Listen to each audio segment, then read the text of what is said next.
Bonjour les amis, bienvenue dans votre guidance pour cette nouvelle semaine. À l'approche de Noël, je vais vous demander de choisir entre trois choses. Je vais tirer trois cartes et on va voir avec laquelle vous êtes en résonance. Donc dès à présent, vous pouvez choisir entre, je vais vous donner des éléments de Noël, entre le sablé cannelle, le vin chaud ou le chocolat chaud. Voilà. Donc choisissez déjà quel est l'élément qui vous correspond le plus entre le sablé cannelle, le vin chaud et le chocolat chaud et on verra les cartes qui correspondent à ça. Je vous laisse déjà réfléchir à ça pendant que je brasse les cartes. Je vais utiliser le petit oracle victorien, voilà, de F. Corrigan.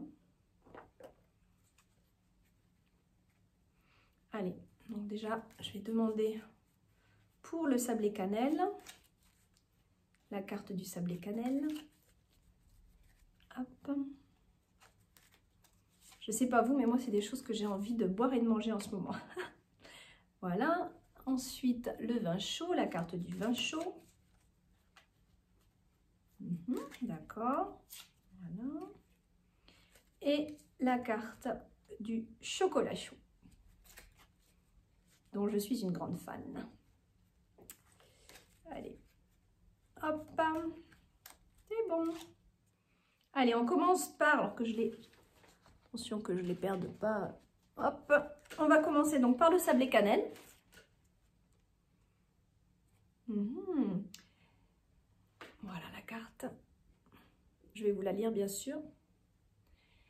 Si tu veux attirer à toi affection et profession pérenne, accepte-toi et partage qui tu es en toute authenticité. C'est l'unique moyen de ne pas te tromper. Et ça c'est vrai, ça c'est très très vrai. Oh là là que c'est vrai.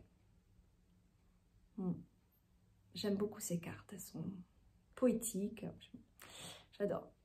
Donc oui, évidemment, hein, plus vous êtes authentique, plus vous attirez des personnes qui vont vous correspondre quand on joue des jeux de rôle. Et malheureusement, on ne s'en rend pas forcément compte parce qu'il y a derrière ça des mémoires où on veut plaire, on veut pas plaire dans la séduction, mais plaire, être aimé, plaire aux gens, vous voyez, et quand on a ce besoin quelque part qui est souvent, mais très souvent à 90% inconscient, on prend une attitude, on prend des rôles, on joue un personnage qui n'est pas vraiment nous en fait, voilà.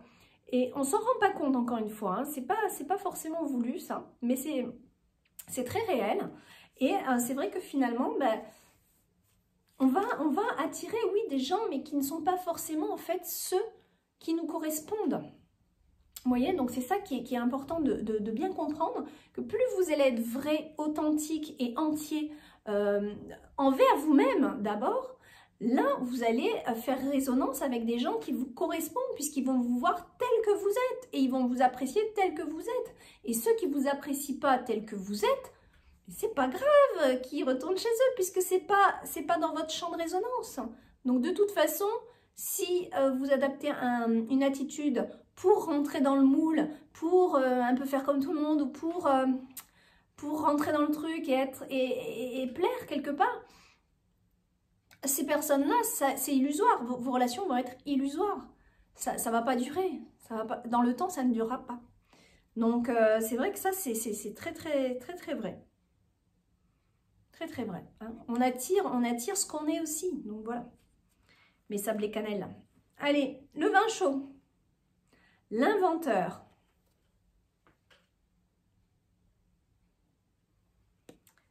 La folie. La folle envie de réaliser ses idées crée la magie de ceux qui réinventent leur vie. Ça c'est sûr. Fais honneur à cette douce folie en sublimant ta créativité. Alors moi je suis à fond là-dedans. Extraordinaire. Super. Je suis un exemple vivant que oui. oui, tout à fait. Donc la folle envie de réaliser ses idées crée la magie de ceux qui réinventent leur vie. J'ai tendance à réinventer ma vie plusieurs fois puisque voilà, hein, j'ai vécu des échecs, etc. Pas qu'un. Et en fait, le fait de réinventer sa vie, déjà ça nous donne une nouvelle énergie, tout en étant soi-même, bien sûr. parfois, c'est vrai que ça peut paraître un petit peu comme une folie, comme un petit peu fou de tout recommencer, de partir même d'un pays, hein, d'aller à l'aventure. Des fois, on sort du pays, ou même pour certains, rien que de sortir de leur ville, c'est une aventure, c'est un challenge.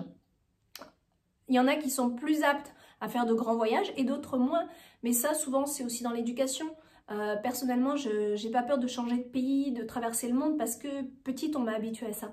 Mais pour quelqu'un qui n'a jamais bougé de chez lui, où les parents, ce sont des maisons familiales, etc., je comprends tout à fait que ça soit un challenge de changer de ville, d'accord?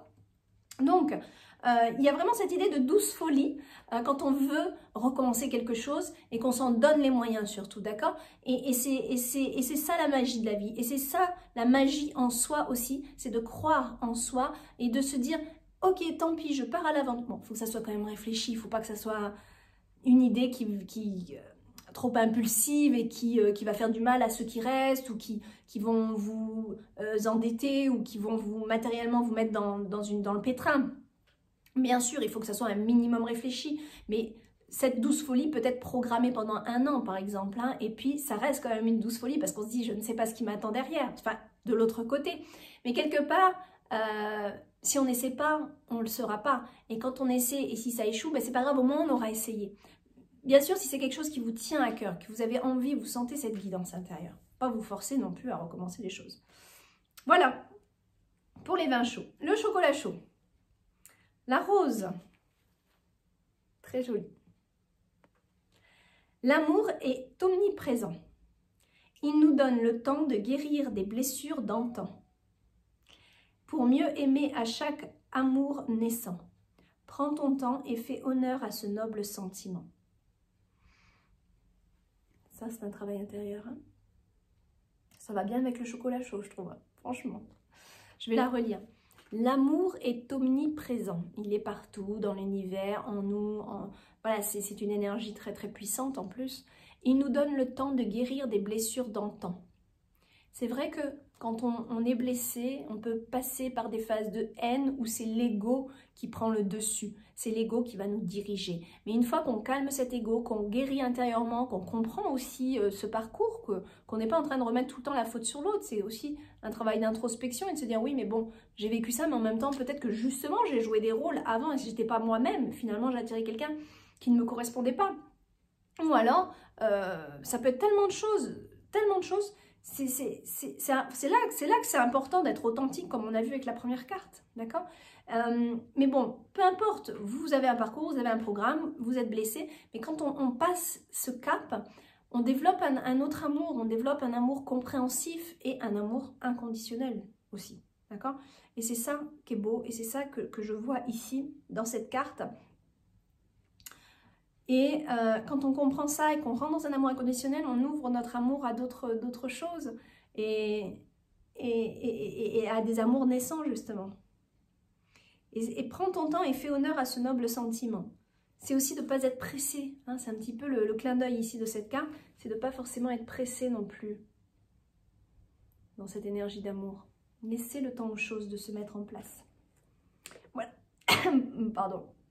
Voilà mes amis. Je vous fais des gros bisous, je vous souhaite de belles fêtes, on se revoit d'ici là. Bisous, bisous. Bye bye.